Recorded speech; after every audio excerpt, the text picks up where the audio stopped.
target something first.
Three, two, one.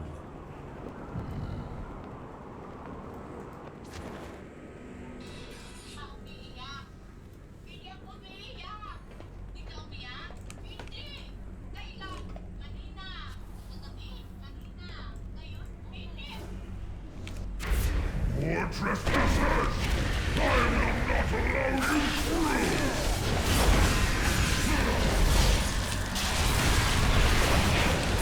AOE incoming.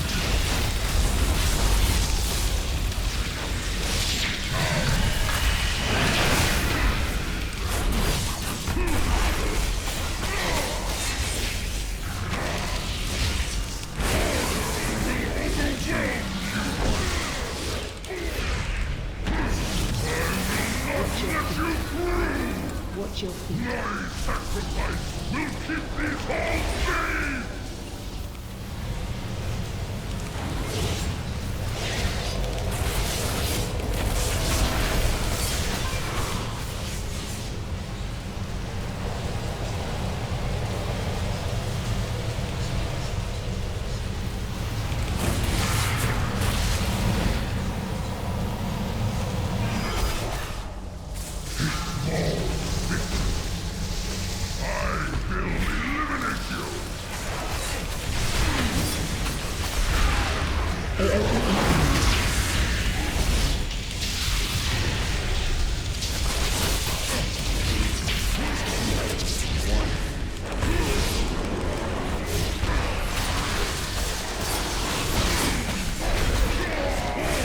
Watch your step.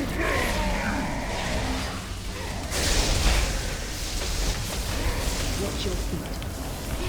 Watch your feet. Watch your feet. AOE incoming.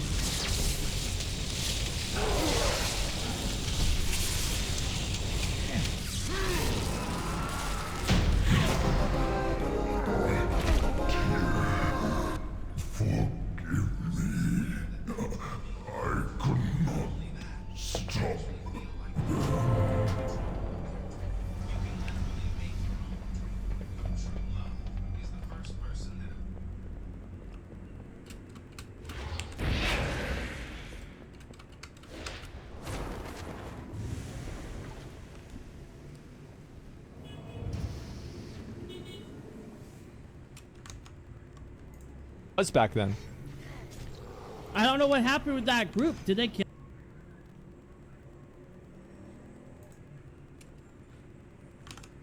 Pretty good example of this. Dogs like routine. They like to be walked the number of times a day that they're supposed to be walked, and they get quite sick very rapidly if you don't route maps their days. Children are exactly the same way. Now you can overdo it, right? But still, you need to know approximately when you should get up. It should be approximately the same every day. You need to know approximately when you're going to eat. You need to know what you're going to eat. You need to know who you're going to eat with. You need to know where to buy your food. It's like 80% of your life, 70% of your life, something like that, consists of those things that you do every single day, that you repeat. Well, so you need structure, you need predictability, and you need more of it than you think, just to keep you sane. Now, if you're lucky, and maybe a bit odd, you can deviate 5% from the norm, or 10% from the norm, or something like that, carefully and cautiously, as long as the rest of you is all well ordered in a normative manner. You might be able to get away with that, and you might be able to sustain it across time, and people might be able to tolerate you if you do it, or maybe you'll get really lucky and you happen to be creative but reasonably well put together, and people will actually be happy that there's something idiosyncratic and unique about you. But even under those circumstances, mostly what you want is to have a routine, it's disciplined, it's predictable, and bloody well stick to it. You're going to be way healthier and happier and saner if you do that. And then the other thing that you need, because this is one of the things the psychoanalysts got wrong, is that they overestimated the degree to which sanity was a consequence of being properly structured internally, Because from the psychoanalytic point of view, you're sort of an ego, and that ego is inside you. Of course, it rests on an unconscious structure, but the purpose of psychoanalysis is to sort out that unconscious structure and the ego on top of it, and to make you a fully functioning and autonomous individual. But there's a problem with that, because the reason that you're sane as a fully functional and autonomous human being isn't because you've organized your psyche, even though that's important. The reason that you're sane if you have a well-organized unconscious and ego is because other people can tolerate having you around for reasonably extensive periods of time, and will cuff you across the back of the head every time you do something so stupid that people will dislike you permanently if you continue. And so what people are doing to each other all the time, just non-stop, is broadcasting sanity signals back and forth. Right? It's like you smile at people if they're not only behaving properly, but behaving in a way that you would like to see them continue to behave. You frown at them if they're not, you ignore them if they're not, you shun them, you roll your eyes at them, you manifest a disgust face, you don't listen to them, you interrupt them, you won't cooperate with them, you won't compete with them. It's like you're blasting signals at other people about how to regulate their behavior so frequently, it just makes up all of your social interaction. That's why we face each other, and we have emotional displays on our face, and we're looking at each other's eyes. We know as much as we can about what's going on with each other, given that we don't have immediate access to the contents of their consciousness. So partly what you're doing with your routine is establishing yourself as a credible, reliable, trustworthy, potentially interesting human being who isn't going to do anything too erratic at any moment. And everyone else is around there tapping you into shape, making sure that that's exactly what you are. And that's how you stay sane. And so what happens to people too, if they don't have a routine and they get isolated, is they start to drift. And they drift badly because the world is too complicated for you to keep it organized all by yourself. You just cannot do it. So we outsource the problem of sanity. And it's very intelligent that we outsource the problem of sanity, because sanity is an impossibly complex problem. And so the way that we manage the incredibly complex problem is we have a very large number of brains working simultaneously on the problem all the time. Let's say I was dealing with a client, and maybe that was somebody who, say a man, 35 years old, he still lived at home. So he's too dependent. It's really a bloody catastrophe. And, he's living like a bratty 13-year-old. That gets pretty ugly by the time you're 35. And he knew it, and I'm sure his mother knew it. But obviously she put up with it, which was probably her mistake, at least in part. But maybe we decide, well, let's start by cleaning your room. And so as a cognitive behavioral psychologist, we engage in a process called collaborative empiricism.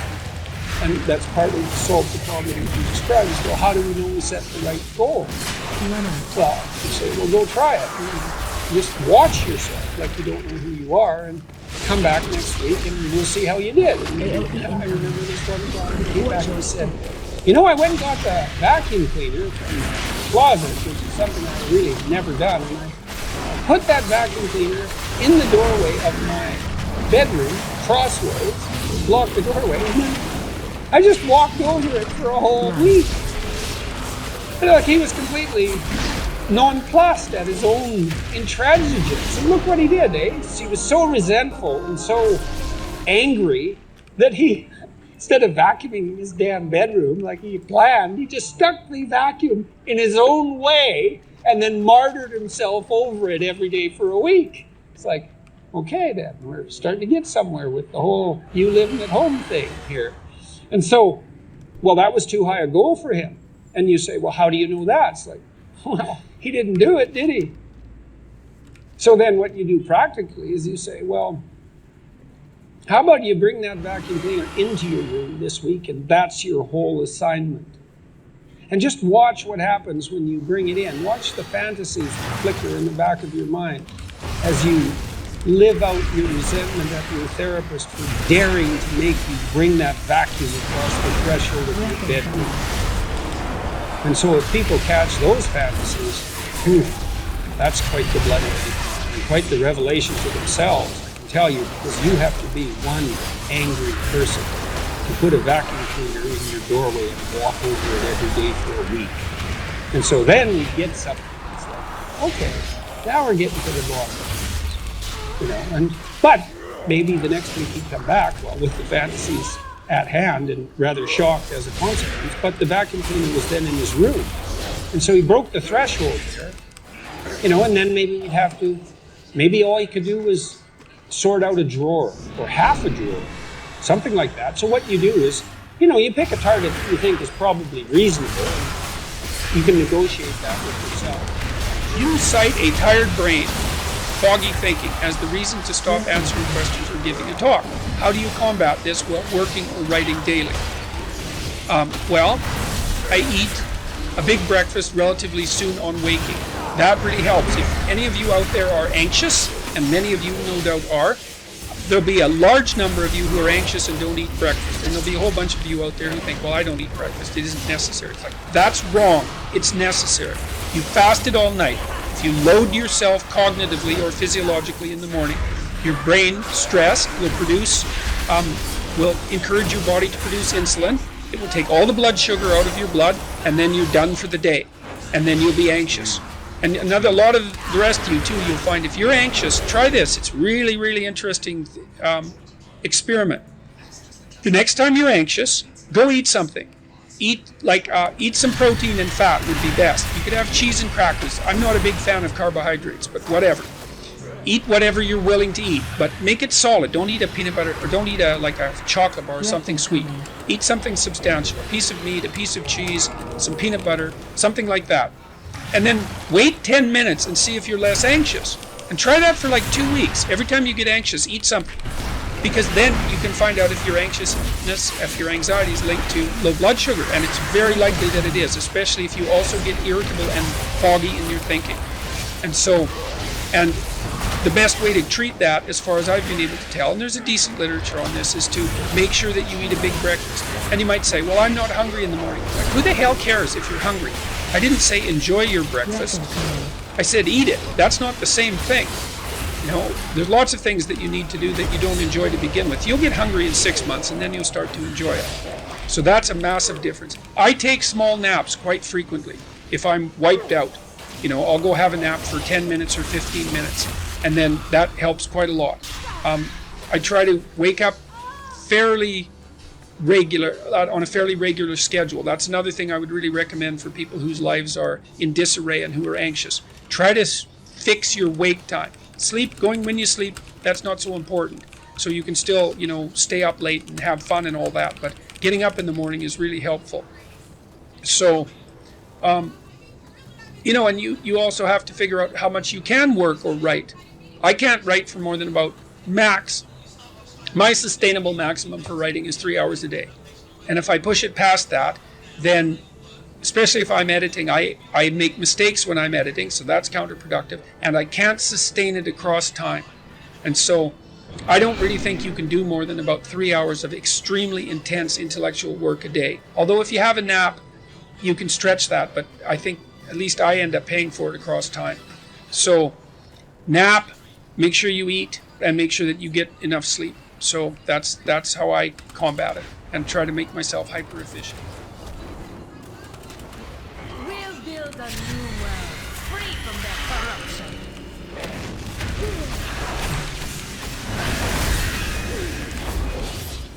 Let me show ya the power of the elements!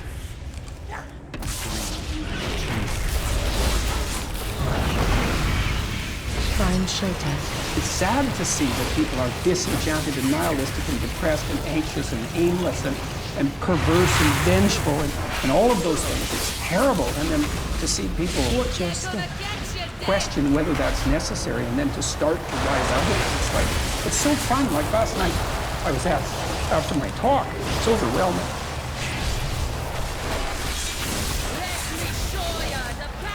I don't usually think about these things, but I was after my talk last night, and so all these people line up. You know, they have their 15 seconds with me, and they're kind of tentative. They're excited and tentative when they come up to talk to me, and then they have 15 seconds of time to tell me something. I'm really listening to them, and they're hesitant about whether or not to share the good news about their life. You know, and I think it's often because when people share good news about their life, people don't necessarily respond positively. You know, they don't get encouragement. And people need so little encouragement. It's just unbelievable. And so they'll tell me something good, and I think, God, that's so good. You know, somebody says, oh, I'm getting along way better with my father. I haven't seen him for 10 years, and now we get along. It's like, God, great. And the power of that, you can't overstate the power of that for individuals to get their life together. The individual is an unbelievably powerful force, and every single person who gets their act together a little bit has the capacity to spread that around them. It's a chain reaction, and so it's a lovely thing to see. You have to treat yourself like you matter, because if you don't, then you don't take care of yourself, and you become vengeful and cruel, and you take it out on people around you, and you're not a positive force. None of that's good. So you suffer more, and so does everyone around you. And there's malevolence that none of that's good. So that's what happens if you don't treat yourself like you matter. And then what happens if you don't treat other people like they matter? Well, you lie to them, you cheat them, you steal, you enter into impulsive relationships with them. They can't trust you. That doesn't go anywhere. They don't like you. You end up alone at best, and maybe like incarcerated at worst. That doesn't work. And so you watch the people around you who thrive, regardless of what they say. They act out the proposition that everyone matters. And then you have a functional society. And I think, okay, well, if when you act out the proposition that everyone matters, you have a functional society, maybe that's evidence that that proposition is true. I think it's true. One of the things that's really interesting about the Old Testament is that, and the Jews in the Old Testament, is that they don't take the path of Cain. Every time they're walloped by God, which is like fairly frequently, they say, we must have done something wrong and we have to set ourselves right. And that's an unbelievably heroic attitude, because that's the alternative to cursing fate. It's like you take the responsibility for failure onto yourself. And you think, well, maybe if I just had my act together a little bit more, if I took advantage of every opportunity that was put in front of me, if I wasn't resentful and bitter, then I could have done something that would have tilted the situation in a different direction. And like, that's almost inevitably true. Dostoevsky, I think, said something like, every man is responsible for everything that happens to him and everything that happens to everyone else. And that's, you know, it's a crazy statement, right? It's a crazy statement, and he was a pretty extreme person in many, many ways. But there's a level at which that's metaphysically true. No, because what happens is that it's failure to act often that's the most catastrophic. You know, I mean, it's to not do the right thing when the situation presents itself. And it's very specific. You know, you're constantly in situations where you could do the right thing if you were willing to take a risk that's actually of relatively moderate size. And you know that you could take the risk, and you know that you should take the risk, and you don't. And that happens to people all the time. And then what happens is the thing that they didn't oppose grows a little bit, and they shrink a little bit. And that starts a loop, hey? Psychologists have been, not all psychologists obviously, but the psychological profession is neck deep in this pathology, has been beating the self-esteem drum for 50 years. Oh no, you're okay, you should feel good about yourself. Like, you're fine the way you are. It's like, well, that's a common message for people. It's like, no, it's not. It's not at all. And what my audience is like, it's full of people in the audience who think, I'm suffering a lot more than I think is tenable. A whole bunch of it's my fault. My life is not in the order it should be. I know I'm doing things wrong. Like, what the hell's wrong with me? What's wrong with the people around me? This is really serious. And some, well-meaning person comes up and says, oh, you're okay just the way you are. It's like, no one wants that message. It's like, no, I'm not okay the way I am. I'm not okay at all the way I am. I know that. And so, when I'm speaking, I say to people, what's wrong? You're nowhere near what you're doing. That's the positive message. It's like, yeah, you're a mess, but you don't have to stay that way. If you're a mess, you know it, obviously. You're suffering away like so much you can barely tolerate it. It's like, that's okay. You can do something about it. So that's the thing that turns the lights on. It's like, you could do something about it. There's a line in the New Testament that's relevant to that. Do not cast pearls before swine. 1. And what that means is that if people are not listening to you, stop talking to them. And that is the best piece of advice that I can give you. And what happens is that if you stop talking to people who aren't listening to you and start watching them instead, they will tell you what they're up to. But so if you have things to say, you say them, but you find people that will listen, talk to them. The ones who aren't listening, pull back. Because you're devaluing what you have to say by offering it to an audience that does nothing but reject it. And that's a good guideline to life in general. So